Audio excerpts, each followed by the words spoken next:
Good evening, everyone.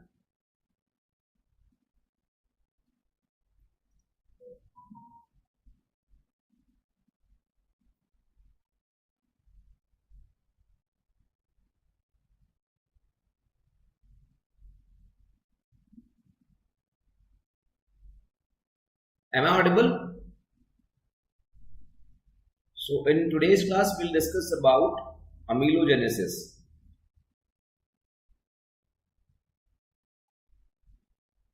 Right, amelogenesis. I hope I am audible. So, what is amelogenesis? Basically, it is the formation of enamel, right? And amelogenesis, formation of enamel, basically it can be divided into different stages based on the life cycle of ameloblast. So, based on the life cycle of ameloblast, the different stages are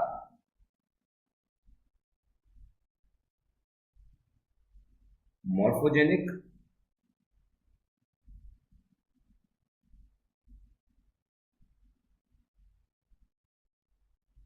organizing,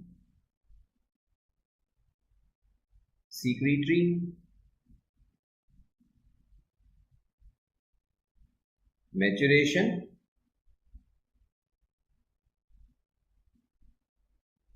protective, and sometimes a sixth stage is also included, and this is known as desmolytic.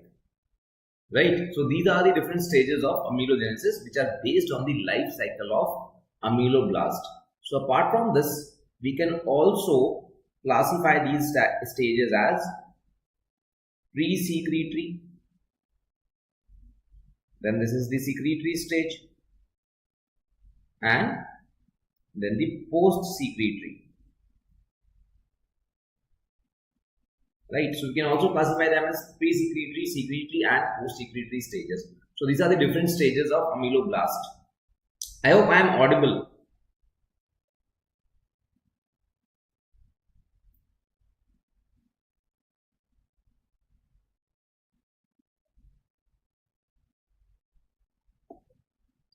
So let's start with the initial stage. But before doing that, which is the main tissue or which is the main cell that is responsible for formation of enamel, right? So which is the enamel forming cell? Enamel forming cell. So which is the enamel forming cell?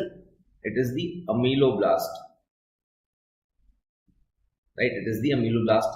So let's say this is the Bell stage, and to be specific, let's say it is the late Bell stage, right? Let's say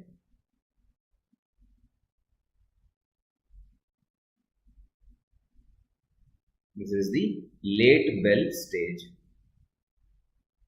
and in this late Bell stage, or for that matter in any stage, the inner basement membrane is lined by inner enamel epithelial cells, and these cells are cuboidal. Now these cuboidal cells would later on differentiate into pre-ameloblast, and these would later differentiate into ameloblast. So these ameloblasts are the main cells for amelogenesis, right? These are the main cells which will secrete enamel. Clear? So how does this ameloblast appear? As I just told you, inner enamel epithelial cells. The inner enamel epithelial cells, they are cuboidal, that is, they are short, right? They are short. But the ameloblasts are tall columnar, right? They are tall columnar. So they look something like this, right?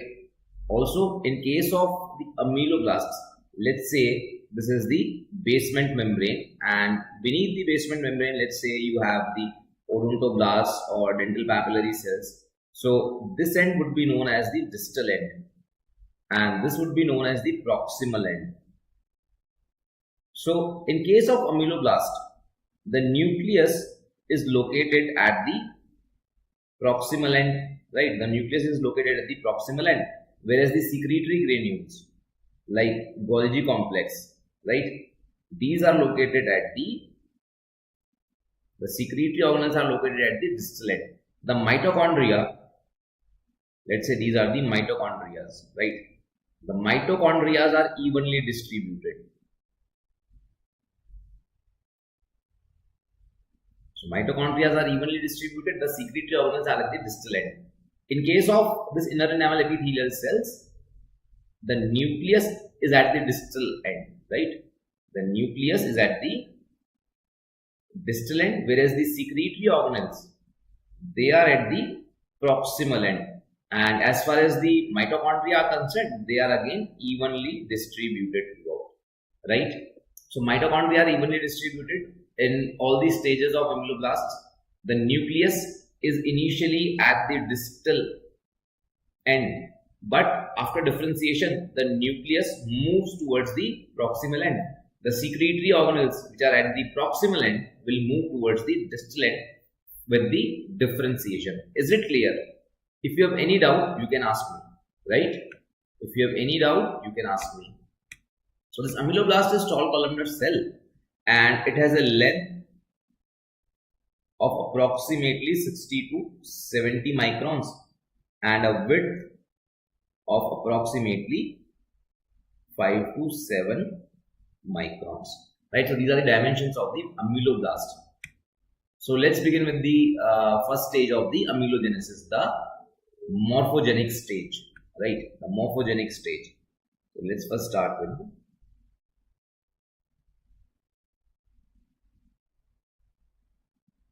so morphogenic stage, as the name implies, there is a change in the shape, right? There is a change in the shape. Now, shape of what? The inner enamel epithelial cells. You might remember that we started with the inner enamel epithelial cells, right? In the late Bell stage, there are inner enamel epithelial cells, and only once they are differentiated would they convert into ameloblasts. So initially, what we have is inner enamel epithelial cells, right? These are the inner enamel epithelial cells with a distal nucleus and proximal secretory organelles, right? From there, this cell elongates. The cell elongates, and at this stage, it is known as pre-ameloblast, right? Pre-ameloblast. So the nucleus has migrated, or it has started to migrate towards the proximal end, and the secretory organelles, they have started to migrate towards the distal end, right? So the nucleus has started to migrate towards the proximal end, and the secretory organelles have started to migrate towards the distal end, but it has elongated, right? The reversal of polarities is not yet complete. It has just started to migrate. Plus, it is separated from the dental papillary cells by a basement membrane, right? This is separated by a basement membrane. So this is all that we need to remember about the morphogenic stage, that the inner enamel epithelial cell elongates and converts into pre-ameloblast, right? Now, once the pre-ameloblasts are formed, what happens is the second stage, organizing stage. Organizing stage. So, what happens in the organizing stage? First of all, the basal lamina or the basement membrane, it dissolves, right? So, the basement membrane dissolves, and what happens is, now we have this pre-ameloblast in direct contact with the dental papillary cells. These are the dental papillary cells, right? And this is the pre-ameloblast. So next what will happen is that this pre-ameloblast, it will secrete some factors which will be taken up by these dental papillary cells. Now what are these factors? secreted by the pre-ameloblast. So factors secreted by pre-ameloblast. So the factors secreted by pre-ameloblast, they include TGF beta 1, BMP2 and 4, fibroblast growth factor, WNT and SHH. So these are the factors secreted by pre-ameloblast, which are then taken up by papillary cells. So once these papillary cells, they take up these growth factors, what happens is, let's say this is the pre-ameloblast, right? It secreted certain factors which were taken up by the dental papillary cells. Now once they have taken up these growth factors, these dental papillary cells, they will differentiate into odontoblasts, right? So they will differentiate into odontoblasts, and this odontoblast is also a polar cell. So what do you mean by polar cell? The nucleus would be away from the basement membrane or from the ameloblasts, and the secretory organelles would be towards the ameloblast or the basement membrane, right? So this is a polar cell or a polarized cell. I hope this is clear. कोई doubt तो नहीं है किसी को? किसी को कोई doubt तो नहीं है? अगर कुछ पूछना है तो आप पूछ सकते हो, right? So as soon as this odontoblast is differentiated, what will happen? What will happen as soon as the odontoblast is differentiated? So as soon as odontoblast is differentiated, it secretes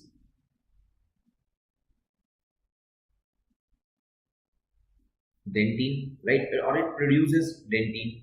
So far we had a pre-ameloblast, right? And there was a basement membrane which has undergone disintegration. So let's say this is the disintegrated basement membrane. Disintegrated basement membrane. This is the pre-ameloblast, and now what we have is the first layer of dentine has formed, right? The first layer of dentine has formed, and beneath this first layer of dentine we have the odontoblasts, isn't it? We have the odontoblasts. So what will happen now? As soon as the first layer of dentine is deposited, this dentine will stimulate. This dentine will stimulate the pre-ameloblast, and this pre-ameloblast will differentiate into ameloblast. So what happens next is that dentine stimulates pre-ameloblast and it differentiates into ameloblast. Right? It differentiates into ameloblast. So as soon as ameloblast is formed, it marks the beginning of the next stage, that is the secretory stage, right? So formation of ameloblast marks the differentiation of ameloblast marks the beginning of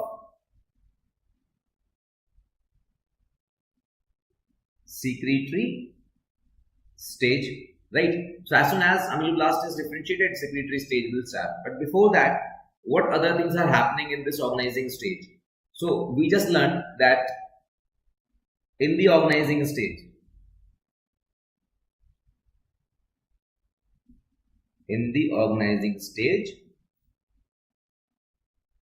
first there is formation of dentine, second differentiation of ameloblasts, and with the differentiation of ameloblasts we observe that there is a reversal of polarity, isn't it? There is reversal of polarity. The nucleus, which was at the distal end, has now migrated towards the proximal end, and the secretory organs, which were at the proximal end, have now migrated towards the distal end, isn't it? What else has happened? There is reciprocal induction, isn't it? There is reciprocal induction. Now, what is reciprocal induction? We just saw that pre-ameloblast, right? Pre-ameloblast, it stimulated dental papillary cells to differentiate into odontoblasts, isn't it? And odontoblast in turn secreted dentine. This dentine again stimulated the pre-ameloblast to form ameloblast.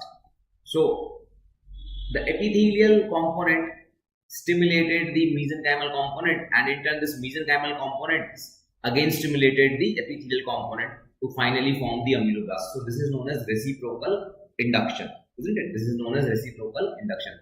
So the inner enamel epithelial cells, they stimulated the dental papillary cells to form odontoblast, and then odontoblast in turn again stimulated these inner enamel epithelial cells to form the ameloblast.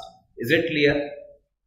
So this is the reciprocal induction. So what else is happening here? There is one more thing that happens here, and that is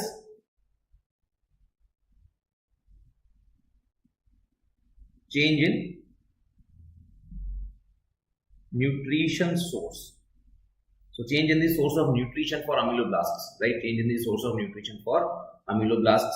Now, let's say this is the enamel organ, isn't it? This is the enamel organ, and initially they were just inner enamel epithelial cells and the dental papillary cells, but then what we studied so far happened, right? So some of these differentiated into pre-ameloblasts, isn't it? They differentiated into pre-ameloblasts. In turn, we had odontoblasts.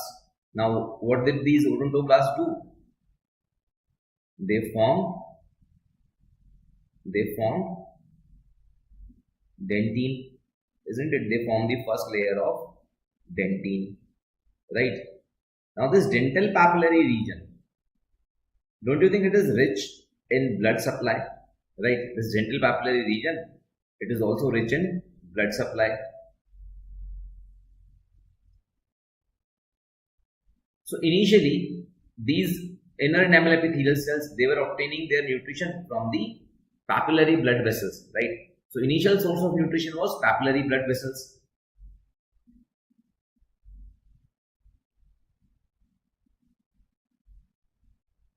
Or we can simply say dental papilla, right? Dental papilla, that was the initial source of nutrition. But then a layer of dentine was deposited, and this source of nutrition was cut off. So once the hard tissue is deposited, ameloblasts or inner enamel epithelial cells, they can no longer draw their nutrition from these papillary blood vessels, right? So what happens next is, we know that these are the stellate reticulum cells, isn't it? We know that these are the stellate reticulum cells, and in between these stellate reticulum cells, we have glycosaminoglycans, isn't it? We have glycosaminoglycan. So in the intercellular space, there is glycosaminoglycan. This is the glycosaminoglycan in the intercellular space between the stellate reticulum, right? So what happens next is that these ameloblasts or these pre-ameloblasts, they start consuming the glycosaminoglycans. So next what happens is transient source of nutrition. So transient source of nutrition is glycosaminoglycans, which is secreted by stellate reticulum cells, right? Which is secreted by stellate reticulum cells. So this is the transient source of nutrition. Now, why I am saying it is transient source of nutrition? Because it is only limited in supply, right? So once this glycosaminoglycan is consumed, the enamel organ will collapse. So what happens next is the enamel organ will collapse. once the glycosaminoglycan is consumed.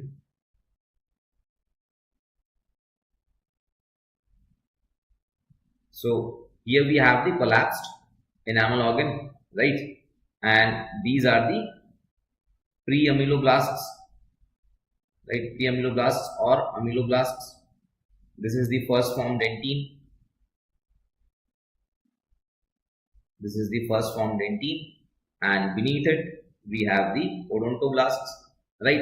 So what will happen next is we know that the enamel organ is surrounded by dental follicle, isn't it, or the dental sac? It is surrounded by the dental sac, and this dental sac also contains blood vessels, isn't it? So as soon as this enamel organ collapses, these follicular blood vessels or the blood vessels of the dental sac, they will come in close proximity to the ameloblasts. So from here what will happen?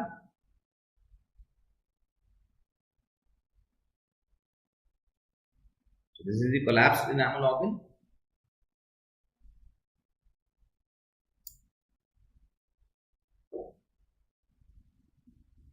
So this follicular blood vessels, these follicular blood vessels, they will also come in close proximity to the ameloblasts, right? And now these pre-ameloblasts or ameloblasts, they will draw their nutrition from the follicular blood vessels. So the final source of nutrition is follicular blood vessels, right? So the final source of nutrition is follicle or follicular blood vessels. Is it clear? तुम में से कोई भी reply नहीं कर रहा है, so I am assuming that you are understanding the topic. It is clear. The topic is clear to you so far, right? I hope you are following whatever I am explaining, right? So as the enamel organ collapses, there is a change in the nutrition, right? So from dental papillary blood vessels we started. From there is a transient shift to glycosaminoglycans, and finally the source of nutrition is from follicular blood vessels, that is from dental sac, right? So this is all that happened in organizing stage, right? So the first hard tissue, that is dentine, has formed in the organizing stage and not in the secretory stage, right? In the organizing stage there was reversal of polarity, there was reciprocal induction, and there is a change in nutrition, right? There is a change in nutrition source. So let's go to the third stage. The third stage is the secretory stage. Now in all the other hard tissues, what happens is that during the secretory stage only the organic matrix is deposited, right? But not in enamel. In case of enamel, the very first moment when the first enamel protein is secreted, it is immediately mineralized. So there is no individual or separate stage where pure enamel organic matrix can be seen, right? So there is no such thing as enameloid or pre-enamel, which can be compared to pre-cementum or pre-dentine or right cementoid. So there is no such thing. So in case of enamel, what happens is, the moment the first enamel protein is secreted,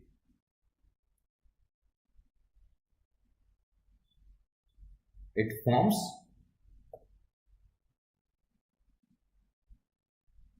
hydroxyapatite crystal. Now, which is the first enamel protein that is secreted? So the first enamel protein secreted is tuftilin.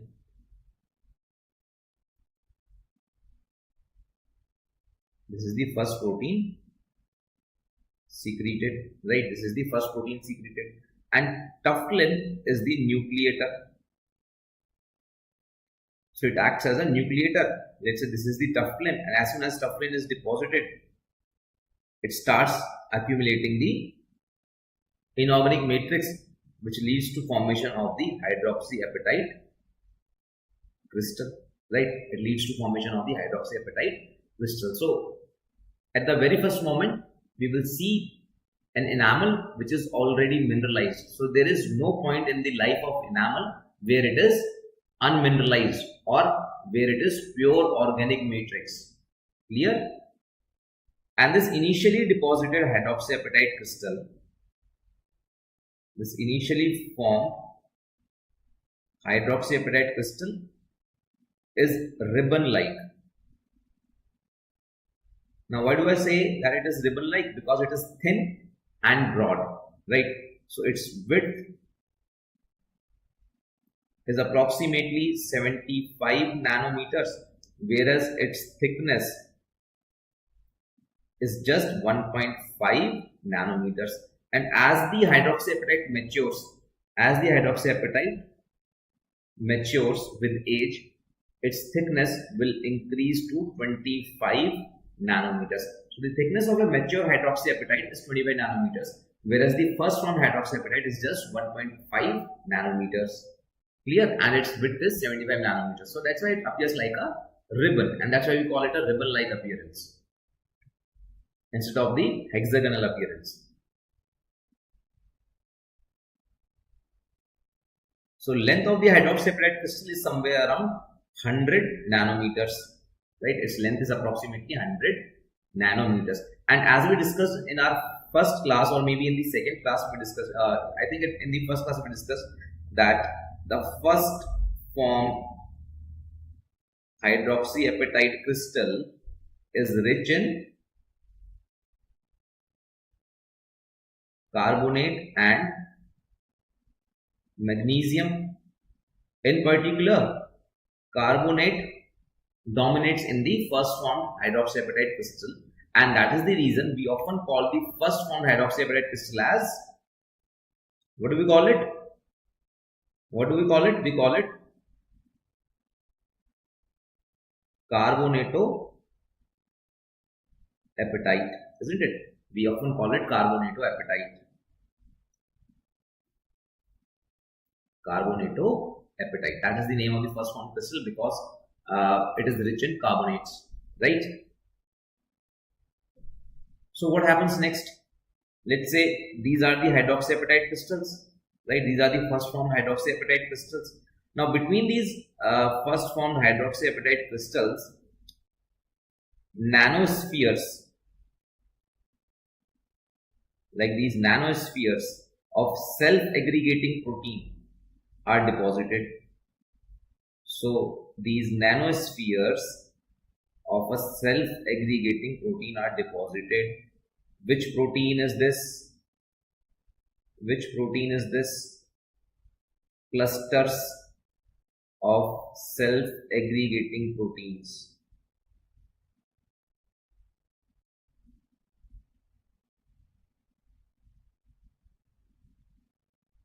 So this is a self-aggregating protein. You can say nanospheres, right? These nanospheres of a self-aggregating protein are deposited. And what is this protein? It is none other than amelogenin, right? It is amelogenin. So what is the role of the amelogenin? As you can see here, it prevents the fusion of hydroxyapatite crystals. So it prevents the premature growth of hydroxyapatite crystals. As you can see, this amelogenin, it prevents the adjacent hydroxyapatite crystals from coming in contact, right? It prevents the contact of adjacent hydroxyapatite crystal. So we can say that it limits the growth of hydroxyapatite crystal, or you can say it restricts the growth of hydroxyapatite crystal. And later on, when the enamel is about to mature, or when the enamel starts to mature, right? But later, when the enamel starts to mature, when enamel starts to mature, these amelogenesis, they resorb and provide space,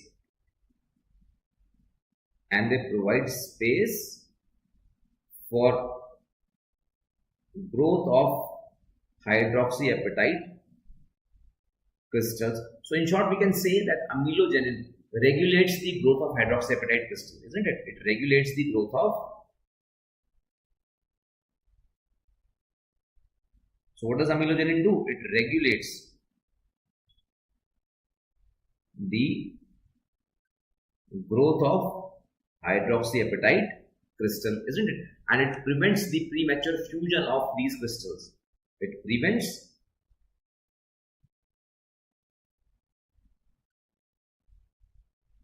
premature fusion. We don't want the adjacent crystals to fuse with each other, right? So it prevents the fusion of the adjacent crystals.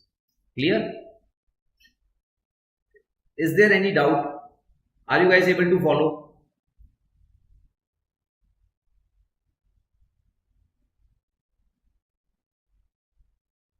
I hope you guys are able to follow. There is no doubt. So let's move ahead, right? So next, amelogenin proteins are secreted, and I told you that what is the role of amelogenin protein? It regulates the growth of hydroxyapatite crystal. Now there are two other proteins as well. The third protein is enamelin. This enamelin is the heaviest protein.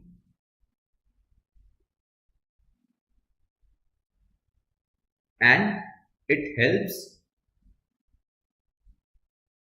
in crystal growth, right? And it is found in the, or it is found towards the core of the crystal. So basically it helps in the crystal growth, right? It helps in the crystal growth. There is another protein which is known as ameloblastin, again an important protein.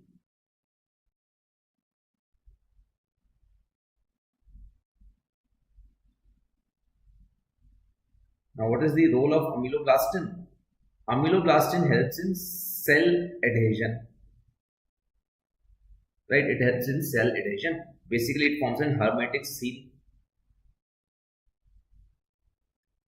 It prevents the ingress of water between ameloblast and enamel, right? So it forms a hermetic seal. It forms the cellular adhesion with enamel, right? So ameloblastin is always found at the mineralization front, right? It is always found at the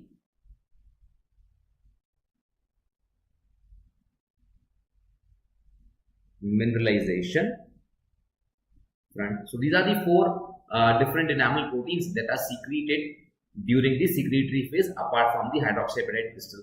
So what are these different proteins? Let's enumerate them once again.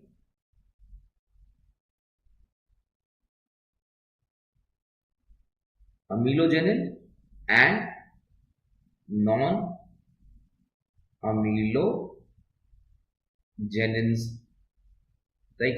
So non-amelogenins include taftalin, enamelin and ameloblastin. Now this amelogenin forms approximately 90% of the enamel proteins during secretory stage, and these remaining non-amelogenins, they form just 10% of the enamel proteins during the secretory stage, right? Now this will reverse once the enamel matures. After maturation,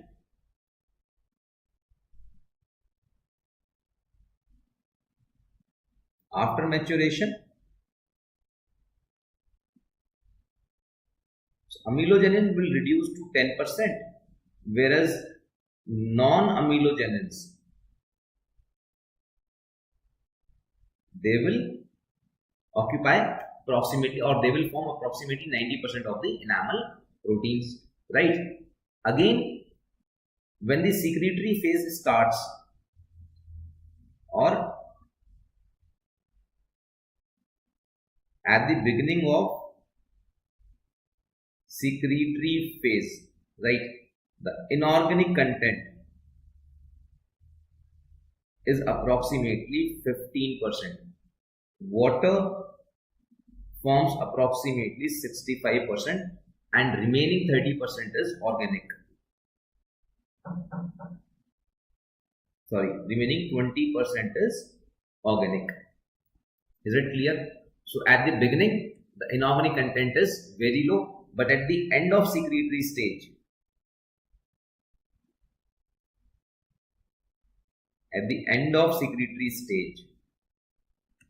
the inorganic content increases.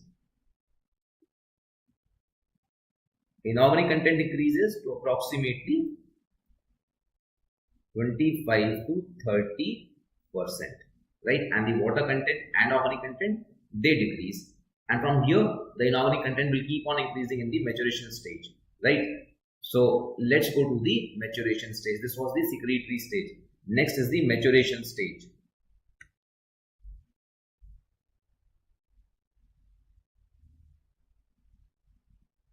So in maturation stage, what happens is there are no new crystals deposited. There are no new hydroxyapatite crystals deposited, right? So there are no new hydroxyapatite crystals deposited. So what happens? What happens here then? What happens is that the existing hydroxyapatite crystals, they increase in size, right? Or they increase in thickness. As I just told you that their thickness is approximately 1.5 nanometers. From there it increases to 25 nanometers, right? So during maturation, there is an increase in the size of the hydroxyapatite crystal, unlike other hard tissues where inorganic content is deposited during maturation. But here, the inorganic content is already present. It's just that the size of the crystal increases during maturation. So during the transition from secretory to maturation phase,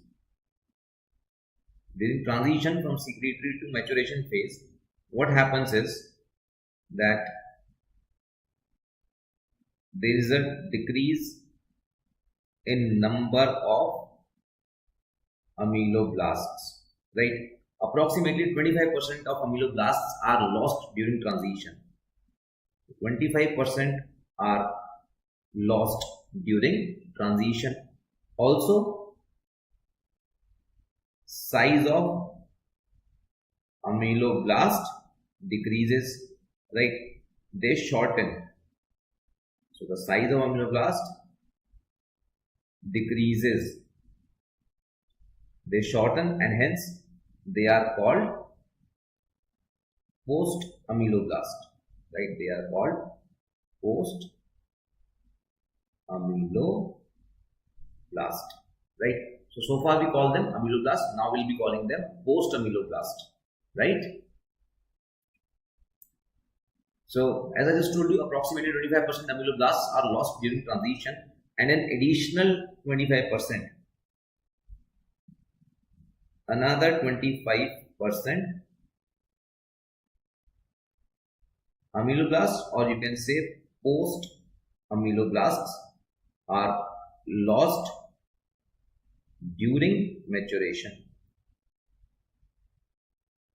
So at the end of maturation, we are just left with 50% of the population of ameloblasts that we initially started with, right? So 25% of ameloblasts are lost at the transition and another 25% during maturation. So what happens in maturation? Once the ameloblasts, they transform into post-ameloblasts, the maturation phase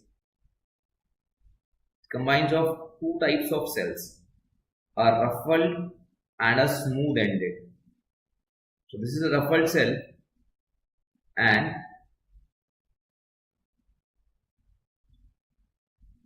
this is a smooth-ended cell, right? This is a smooth-ended cell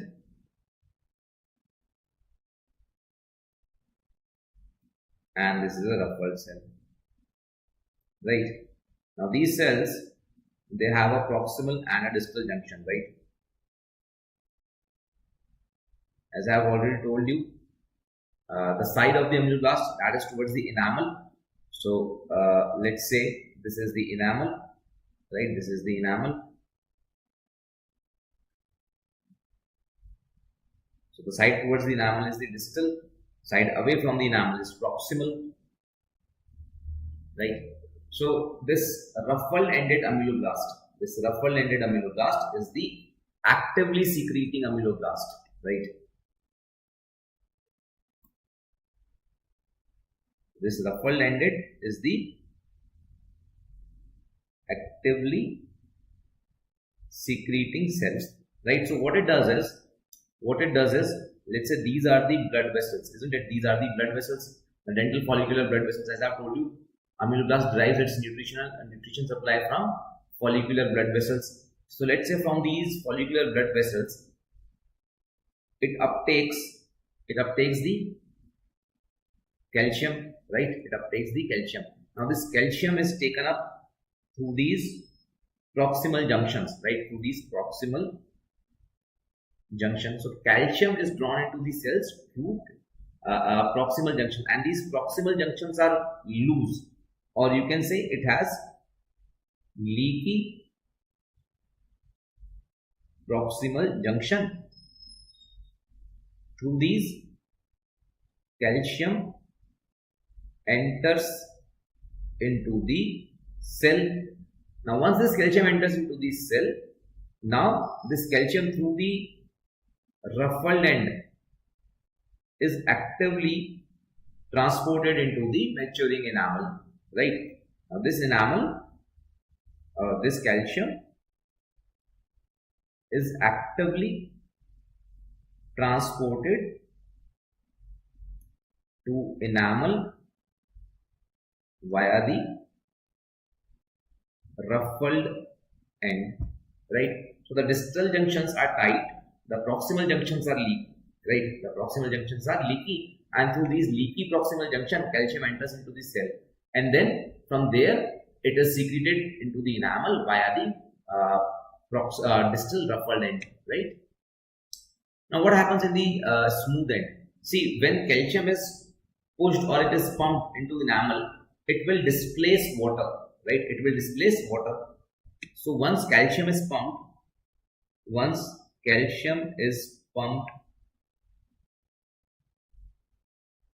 into the maturing enamel,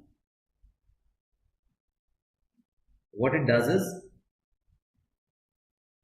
it displaces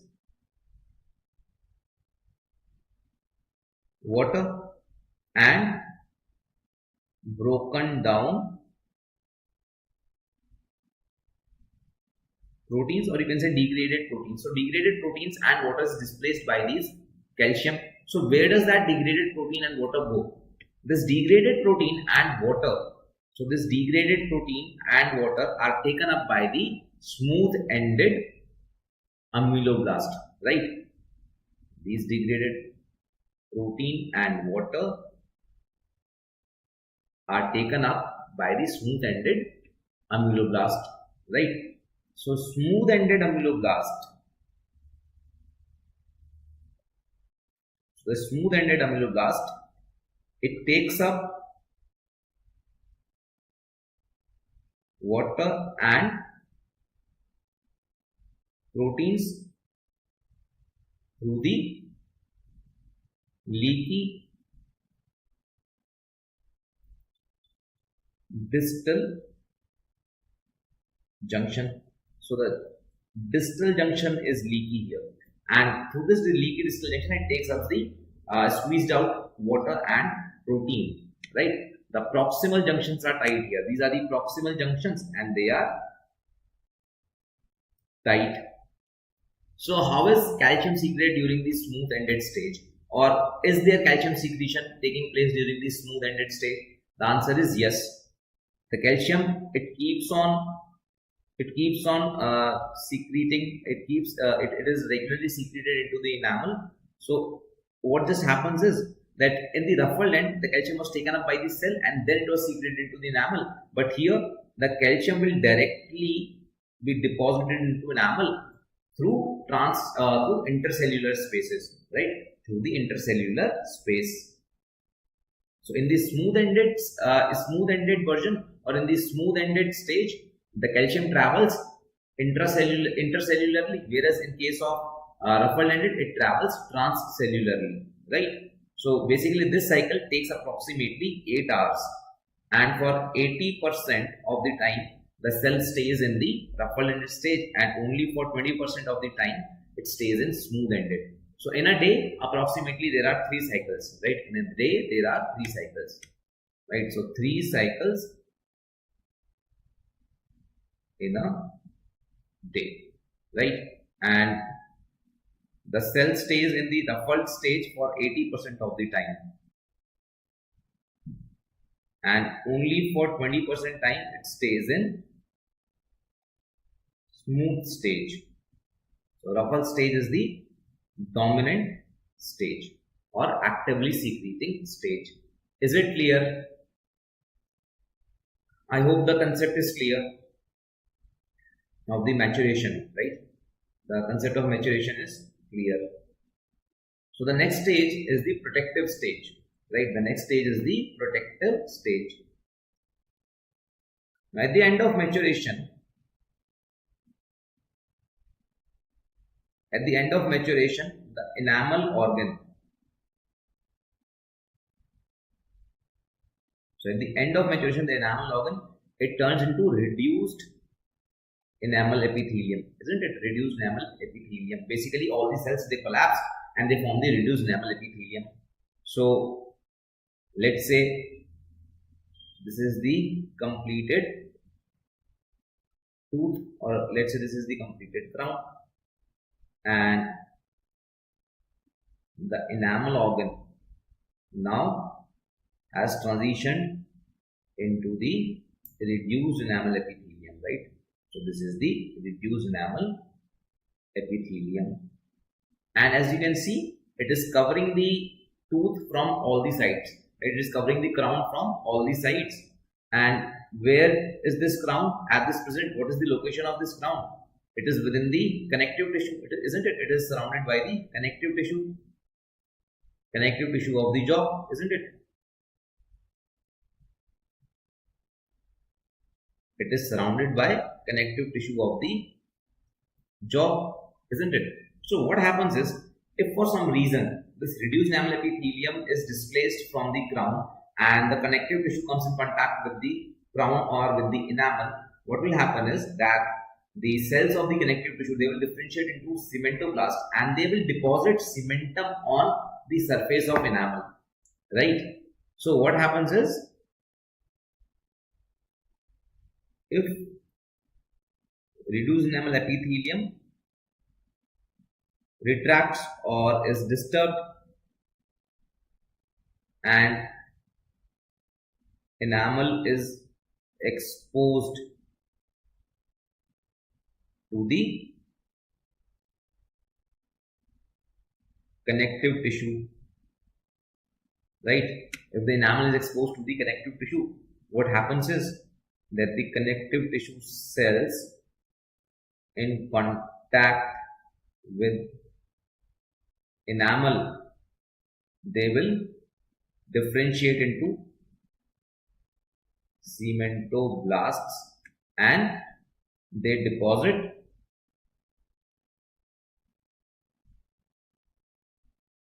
cementum on enamel surface, and this cementum can be classified as acellular, afibrillar, right? It can be classified as acellular, afibrillar type of cementum. So basically, this enamel or the crown would have a unsightly appearance, isn't it? It would have a odd appearance, isn't it? Because cementum would be deposited on the surface of enamel. So we don't want that to happen. That's why this stage is known as protective, because the reduced enamel epithelium, it is protecting the enamel from outside connective tissue, right? So this is known as the protective stage. But then again, we know that when we are talking about cemento-enamel junction, we know that in approximately 60% of cases, cementum overlaps enamel, right? So when we talk about CEJ, in 60% cases, cementum overlaps enamel. So basically this 60% where the cementum overlaps enamel is the case where reduced enamel epithelium has retracted from the cervical portion of enamel, and this is the enamel, which is this is the cementum which is deposited by the cementoblasts, which differentiated from the connective tissue, and hence this cementum would be acellular and afibrillar, right? Also, this layer of cementum that covers the enamel surface is also known as secondary cuticle, right? It is known as secondary cuticle. Now, you might think, what is the primary cuticle? Which is the primary cuticle? Isn't it? Where is the primary cuticle? Or what is the primary cuticle? So let's say this is the enamel, or this is the crown that is completed, and it is covered by reduced enamel epithelium, isn't it? It is covered by reduced enamel epithelium. Now this reduced enamel epithelium secretes a protein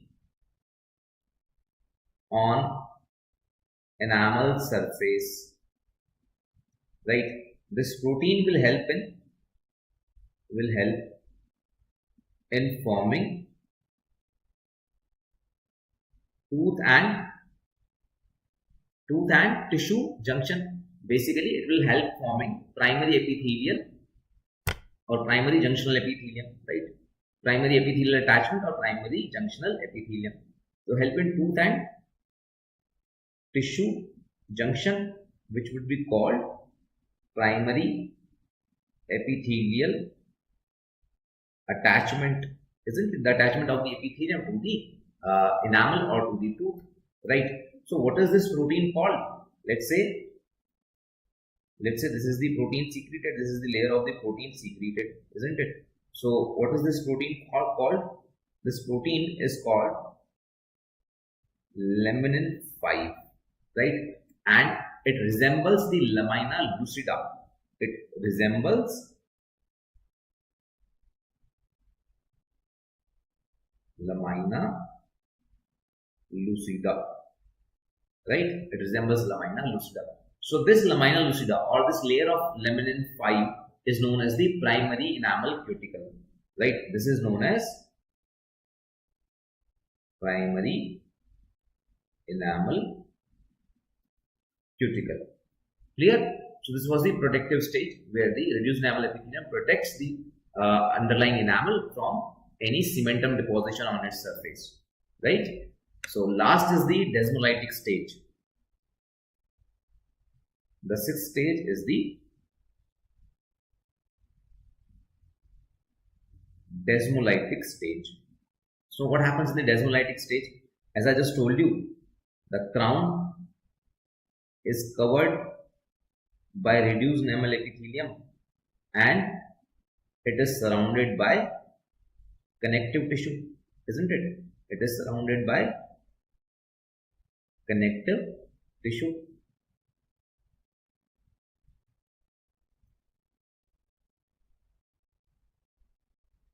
It is surrounded by connective tissue. So it needs to pierce through this connective tissue to erupt, isn't it? It needs to pierce through this connective tissue to erupt. So desmolysis, basically it implies lysis of the connective tissue. So there are some growth factors which help in the lysis of this connective tissue. So where are those growth factors secreted from? This reduced enamel epithelium. It produces certain factors like TGF beta 1, MCSF 1 and PTH-RP, parathyroid hormone related protein, right? So MCSF1, TGF beta 1, PTH-RP, these growth factors are secreted by the reduced enamel epithelium. And when these factors are secreted by, the reduced enamel epithelium, what it does is that it lyses, right? It lyses the connective tissue. So it lyses the connective tissue just coronal to the crown, and thus it aids in eruption of the tooth. So that is the desmolytic stage. It may or may not be considered in the development of enamel, right? Since it does not directly participate in the, since it does not have any component of the development of enamel, usually it is not considered as a part of enamel development, that is amelogenesis. But nowadays, it is sometimes considered as a part of amelogenesis, right? So these were the different stages of amelogenesis. Do you have any doubt? Would you like to ask anything?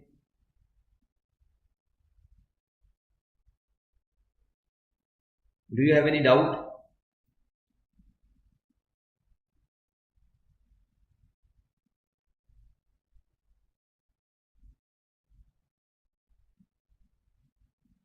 जो भी बच्चे देख रहे हैं, जुड़े हुए हैं, क्या आप में से किसी को कोई भी डाउट है तो आप पूछ सकते हैं. Just like previous classes, again I have some MCQs. If you don't have a doubt, then maybe we can go to the MCQs.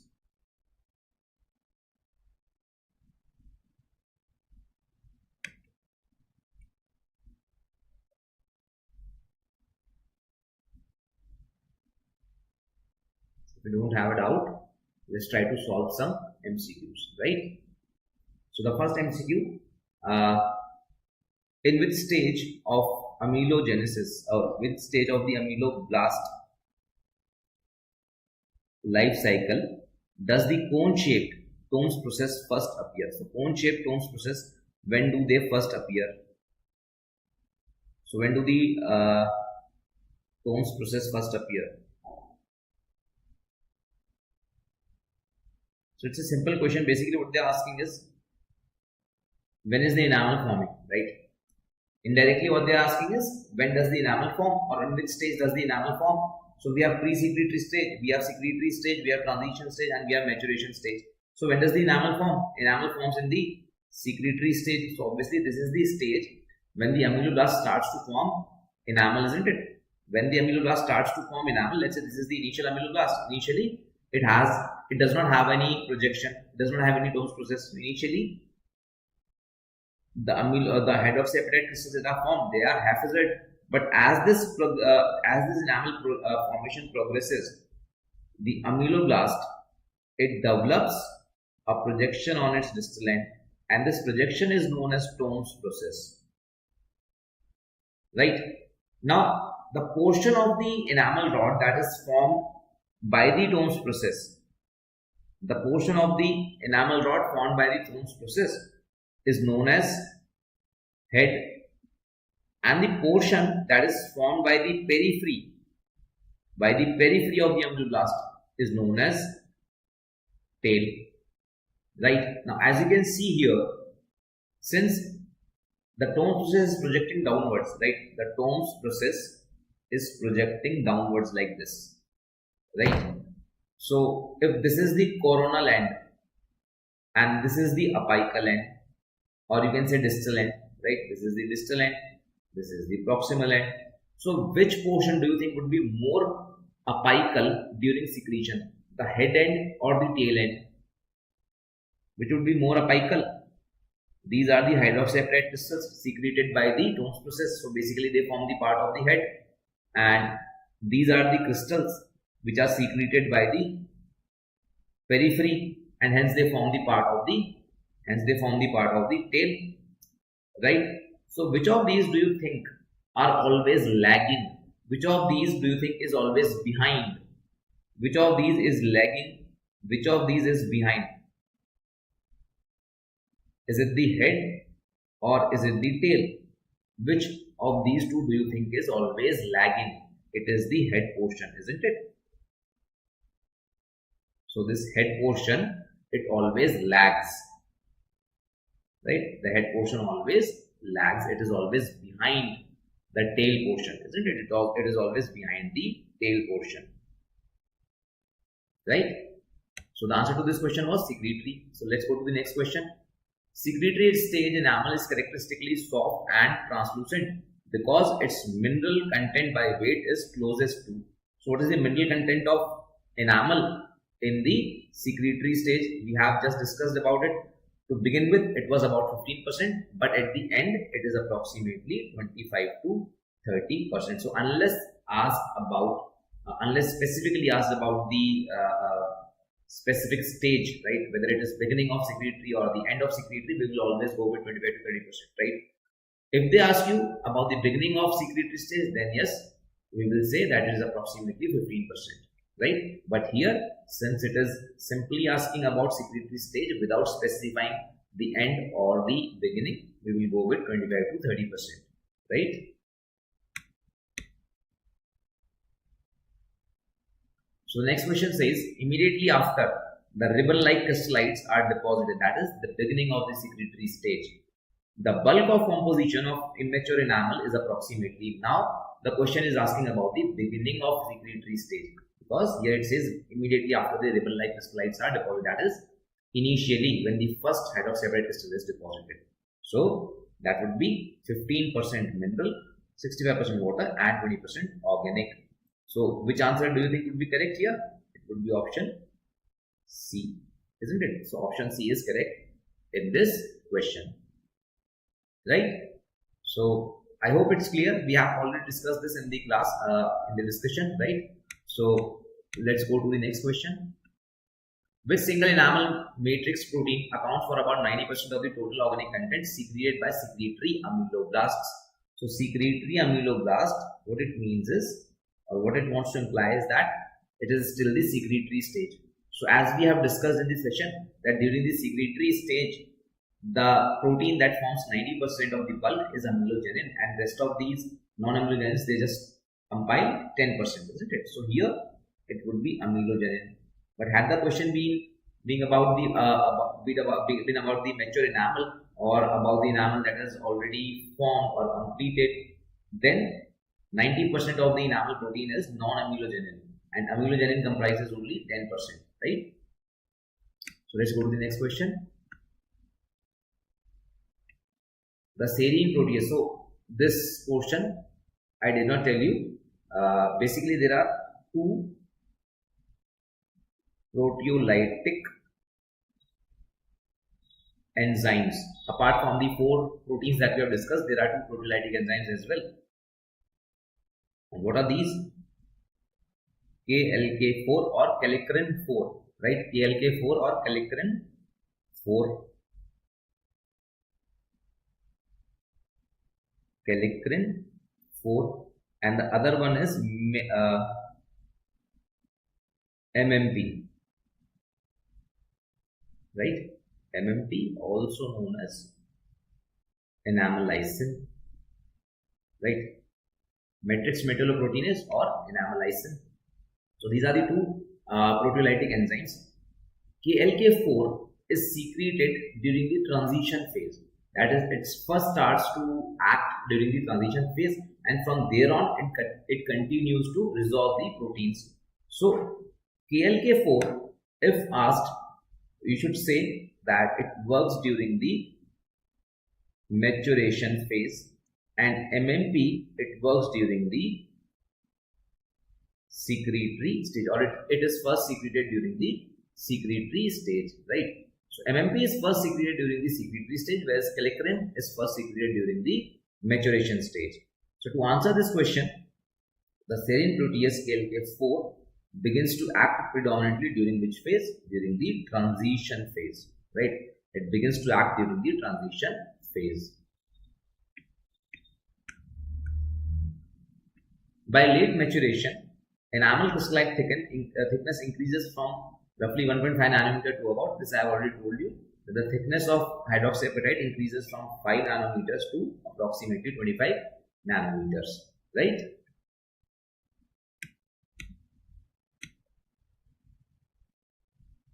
Smooth-ended maturation ameloblasts differ from ruffled-ended cells primarily by, so we have to differentiate the smooth-ended and ruffled ameloblasts. Options are lack of distal tight junctions allowing paracellular movement. So distal junctions are tight in the ruffled-ended, whereas in case of smooth-ended, the distal junctions are loose. So lack of distal tight junctions true, allowing paracellular movement again true, because calcium, it transports intercellularly, right? It transports through the intercellular space. Having pronounced Stone's process, again this is false. Possessing abundant rough endoplasmic reticulum for protein synthesis, there is no protein synthesis taking place at this stage. It is just maturation. Ameloblasts in fact have reduced in size and number as well, right? Containing dense body lysosomes only at the basal end. Now, why do we need lysosomes? The proteins have already been degraded. Yes, lysosomes are present, but then they will be present in post-ameloblast, that is rough end as well as smooth ended. So this does not differentiate the two. What differentiates is option A, that is lack of distal tight junction. The proximal junctions are tight. Next question. The interprismatic, that is prism boundary enamel surrounding each prism is produced collectively by how many neighboring ameloblasts? Now this is something that we'll discuss when we'll discuss enamel rods in detail, right? So for now, just remember that tail portion is formed by 4 ameloblasts and head portion is formed by 1 ameloblast. Right, so this is all you need to remember for now. But once we discuss hydroxyapatite crystals and enamel rods, then you will understand how 4 ameloblasts will form a tail and 1 ameloblast will form a head. So here, what the question is asking is that interprismatic, that is prism boundary enamel. Prism boundary enamel means tail. Surrounding each enamel prism, that is enamel head, is produced collectively by how many neighboring ameloblasts? So answer here would be 4, right? So let's go to the next question. The surface aprismatic enamel of newly erupted teeth results primarily from, again, when we discuss the enamel rods, I'll tell you about the prismatic and aprismatic enamel. For now, just remember that, let's say this is the entire thickness of enamel. As I have told you, the initially formed enamel, it has haphazardly oriented hydroxyapatite crystals, right? So when the orientation of hydroxyapatite crystals is haphazard, we cannot identify that particular rod structure, isn't it? We cannot identify that structure of the rod. But then, once the Tomes process are formed, we can easily identify that rod structure. As the ameloblasts reach surface, right? As the ameloblasts reach surface, they again lose the Tomes process. And when the Tomes process is lost, again hydroxyapatite crystals are deposited individually, and this time they are not haphazard, rather all these hydroxyapatite crystals are arranged parallel to each other, isn't it? They are all arranged parallel to each other. So these are hydroxyapatite crystals, these are hydroxyapatite crystals, but in between we can easily identify that particular arrangement of hydroxyapatite which we are familiar with, and we call it enamel rod, right? So both the surface and the EJ part is aprismatic because it does not have that typical prism-like appearance, right? So surface aprismatic enamel of newly erupted tooth results primarily from, how does it form? As I just told you, because ameloblasts, they lose the Tomes process as they reach surface, right? So rapid fluoride incorporation, no. Final secretion after Tomes process have fully retracted, yes. So the final secretion of hydroxyapatite crystals once the Tomes process is lost. Next question. Active enamel maturation typically continues for roughly. So what is the period of maturation? Now this maturation phase is the longest stage of amelogenesis, and it continues for roughly for about 5 years, right? It continues roughly for 5 years. So here closest to 5 years is 3 to 4 years, and hence we'll go with option C, that is 3 to 4 years, right? It continues for approximately 5 years. This is the longest stage in amelogenesis. So let's go to the next question. Which single statement about interprismatic enamel is true? Interprismatic enamel, that is tail, right? Prism boundary crystallites run strictly parallel to prism core. So let's not do this question right now. This is, let's save it for when we talk about enamel rods, right? So when we are discussing enamel rods, then we will discuss this question. The Tones process is responsible for. So what is the Tones process responsible for? As we just discussed in one of the previous questions, that Tones process, it produces the head portion and the periphery produces the tail portion, isn't it? So the Tones process is responsible for initiation of dentine formation, formation of Hunter-Shaker bands, prismatic structure of enamel, and resorption of enamel matrix. So it is only after the Tones process is formed that we have the distinct structure that we identify as enamel rod, and hence option C, that is prismatic structure of enamel, is the correct answer. Because if the Tones process is not there, then all the hydroxyapatite crystals will be deposited parallel to each other. There would be no differentiation or there would be no identification of that particular structure, isn't it? So it is because of the Tones process that we can identify the distinct shape of a enamel rod, right? So option C is the correct answer here. The reversal of polarity in ameloeblasts occurs during. Now, when does the reversal of polarity take place? As we have discussed, it takes place in organizing stage, isn't it? Organizing. It takes place in organizing stage. And amongst these options, where can we put the organizing stage? So, organizing stage can be placed in pre-secretory stage, isn't it? The morphogenic stage and the organizing stage, they are both part of the pre-secretory stage. So the next question, which enamel protein is most involved in cell adhesion and maintaining rod or prism integrity, right? So as I told you, one of the enamel proteins, it maintains cell adhesion of the ameloblast with the underlying enamel so that there is a hermetic seal and the water does not enter there, right? So it maintains the integrity of rod or prism, and the answer is ameloeblastin. That is option A, isn't it? So option A, that is ameloeblastin, maintains the integrity. Enamel, it is responsible for crystal growth and is found in the core of the crystal. Amelogenin, it regulates the growth of the crystal. Basically, it prevents premature fusion, isn't it? And later on, it resolves itself. So that space is provided for the growth of crystal. And there is another protein known as amelotin, which is a recently discovered protein, and it is secreted in the maturation stage. So as you can imagine, during the maturation stage, what would be the role of this protein? It participates in maturation of hydroxyapatite crystal, right? It participates in the maturation or growth of the hydroxyapatite crystal, right? So the last question, which proteins accumulation is linked to matrix stabilization and inhibition of premature mineralization? So which protein accumulates or aggregates? As I have told you about a protein which is self-aggregating, right? So it accumulates and it inhibits the premature mineralization or premature fusion. So which protein is it? It is the amelogenin, right? Amelogenin, this is the smallest protein. This is also the smallest enamel protein, right? So these are some of the MCQs. If you have any doubt, you can ask me now. Do you guys have any doubt?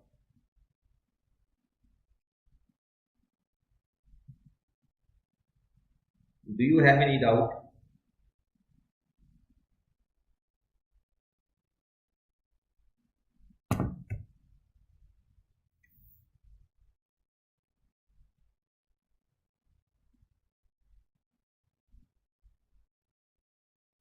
So if you don't have a doubt, next we'll meet on 18th of June. Right, next we'll meet on 18th of June, and I have a further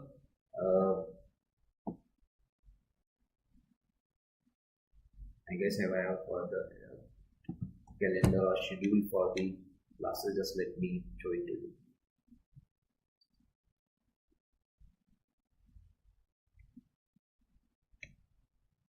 So this is the schedule of the future classes, right?